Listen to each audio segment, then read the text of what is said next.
આજે સમગ્ર રાજ્યની સાથે ભરૂચ જિલ્લામાં પણ ગુજરાત વકીલ મંડળની ચૂંટણીને લઈને વકીલ આલમમાં ભારે ગરમાવો જોવા મળ્યો હતો। ભરૂચ જિલ્લા કોર્ટ પરિસરમાં સવારથી જ વકીલો પોતાના મતાધિકારનો ઉપયોગ કરવા માટે ઉમટી પડ્યા હતા। ચૂંટણીમાં ભરૂચ જિલ્લા કોર્ટમાંથી કુલ 3 વકીલોએ પોતાની ઉમેદવારી નોંધાવી છે, જેના કારણે જંગ રસપ્રદ બન્યો છે।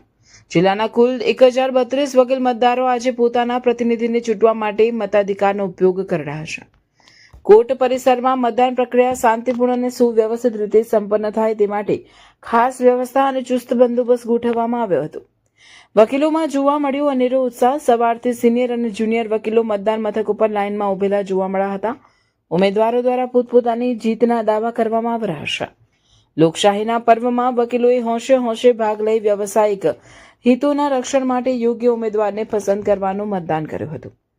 હું સન્મુખ સલામ રાણા ભરૂચ જિલ્લા ભરૂચ જિલ્લાના પોલિંગ ઓફિસર છું અને આજ રોજ ભરૂચ વકીલ મિત્રો 1032 વકીલ મિત્રો નોંધાયેલા છે અને તે હાલમાં વકીલ મિત્રો પોતાનું મતદાન કરી રહ્યા છે અને મતદાનનો સમય 10:30 થી 5 વાગ્યા સુધીનો છે।